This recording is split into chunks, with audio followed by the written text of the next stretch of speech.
So come down to the allotment, check on the onions. They're all a good size, but I've noticed as I've been bending the stems, I've noticed that a few of them have just been toppling over due to white rot. It's been a really wet July, so they're not going to cure in this weather, so I'm going to harvest them all today and get them in my shed to dry out. I think they're all a good size. Look, take this one out. All a really good size. I don't want them any bigger than that, so I'm going to pull them up today. So here's my onions. Most of them are alright. Let's see if I can find one with white rot.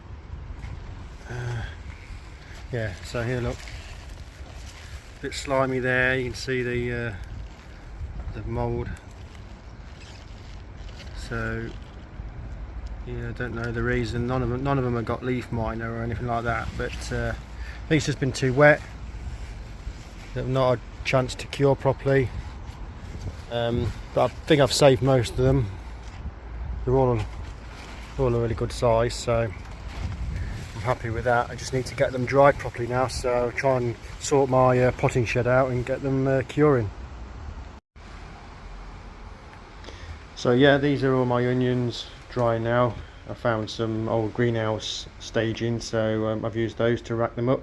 I've trimmed them a little bit just so the leaves aren't touching the bulbs below them, so hopefully they should dry. Got some garlic there as well. So yeah, just hope for some warmer weather now.